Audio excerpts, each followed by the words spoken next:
Hello everybody and welcome back to Spacedock. I'm Hujuana and today we're looking at power armor, or power suits, or whatever you want to call them. But not mechs, as difficult as it may be to draw a line between the concepts because it's so very dependent on what the creator of a setting wants. For example, Obadiah Stane's armor in the first Iron Man movie is so big it's more like a mech, but it's considered to be just an oversized suit. The same can sort of be said for the things from Avatar, the AMP and SMP, which are both referred to as suits, which is a bit weird because how is a crab a suit? So wherever this discussion goes, there's going to be some picking and choosing of what gets talked about for this reason. The first thing, and arguably the biggest deal for any power armor, is the power source, because without that, well, it's not powered armor, is it? There's a lot of energy that needs to go into moving around bits of armor and mechanical muscles matching the person wearing it, not to mention all the sensors and weapon systems and life support and all the other ancillary bits and bobs. The problem is power density. Whatever the power source is, it needs to be compact enough to be human portable, and achieving that for something that can run for any decent length of time is the single biggest hurdle that needs to be overcome for powered armor. Thankfully, this big deal is front and center for many depictions of them. That was the entire driving force behind Iron Man, where it's literally front and center of Stark's suits. Fallout has the power cores that you need to find and manage and slam into suits in order to use them. Warhammer 40k's Astartes have a whole backpack to power their suits, and it's honestly one of my favourite parts about their armor. The most basic version of power suit there is the exoskeleton, and for a little while there, a decade ago, they were very in vogue. And in some cases, these are also sort of like the chassis for power armor, the bit that does the heavy lifting and onto which armor plates are connected. But exoskeletons kinda have to be built in a weird, particular way that both enables the mechanical muscles to work with the human wearing them, while also being out of the way to allow for freedom of movement. It's a bit of a challenge that the exoskeletonless style of power armor doesn't have to contend with quite as much. That other style, something more of a power suit, blends the working parts with the armor parts, ending up with something a lot thinner since it distributes the mechanicals much more evenly over the body. Whether that's practical or even possible, well, I don't know. There's also the super high-tech style that something like Halo's Meow Meow suit does, with its polymerized lithium niobosine underlayer. This is essentially like a second set of liquid metal crystal muscles around the Spartan, and as such is very evenly distributed, making it look like there's nothing really there that provides power for the power armor. Something similar can kind of be said for the nanosuits from Crisis, but more about them later. Another really major design element is how the wearer gets in and out of a suit, and the early Iron Man movies really set the trend here. The very first movie popularized the complex machine suit-up thing that StarCraft actually showed off the previous year. This style really pushes the machinery style of things, showing that it's pieces of armor and mechanical bits put together around a person, as if they are just another component in it. Later MCU movies introduced more advanced suits that built themselves around the wearer, and later on the idea that they can just open up, either from the back or the front, letting a person simply step into or out of it at will. Much more suit-like and much more practical.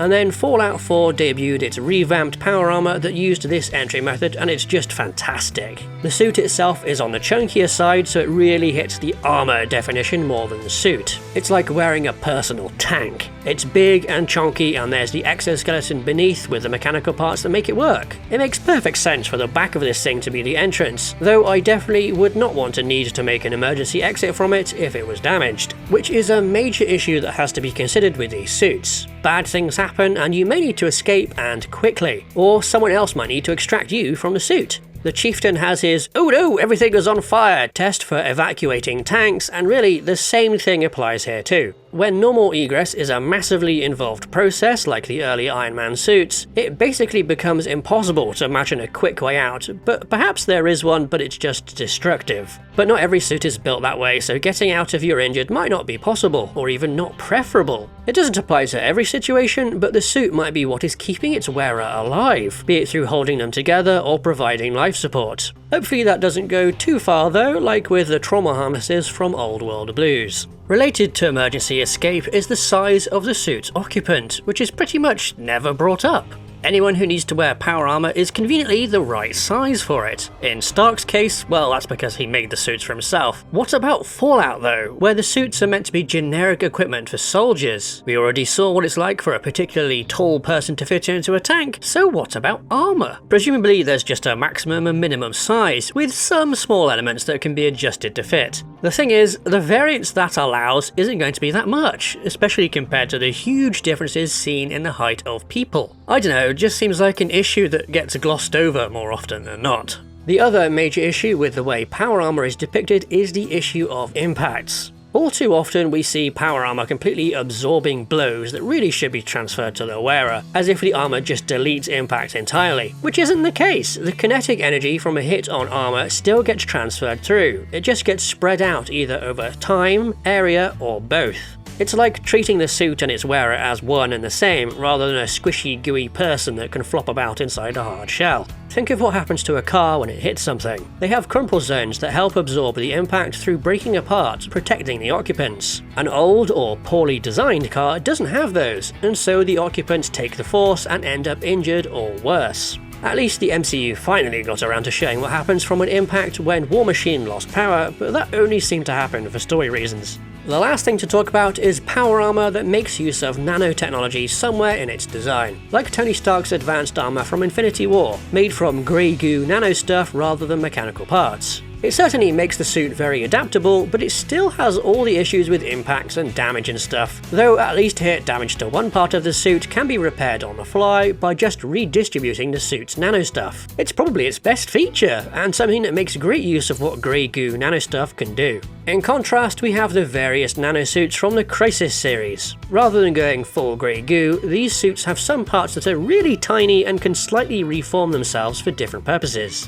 For example, the skin can transmit an image from behind it, making the suit effectively transparent, or it can harden to better absorb impacts from bullets or falls. But the Crisis nanosuits, particularly the 2.0 version, do something else as well. They actively meld with the wearer, becoming part of them. The ones that Prophet wore did this a lot because he was sent on special missions to interact with tech from the Ceph, the aliens in the franchise. And since the nanosuits are actually derived from Ceph tech, this interaction unlocked hidden potential in the suit. That meant it could work to create a cure for the Ceph's weird people-melting virus, among other things like completely overwriting the protagonist in the second game with Prophet's mind that was copied into the suit. And then, after the events of the third game, it even became Prophet. Pulling things back a bit, the Crisis suits sort of merging with their wearer is a decent enough explanation for how they are able to withstand the impact and hit that a regular power armor just handwaves away. There's no smushing around inside the suit because the wearer and the suit are one being. That concept really elevates the nanosuits to something a lot more interesting, especially since it's made using secret recovered alien tech, which tickles my brain just right.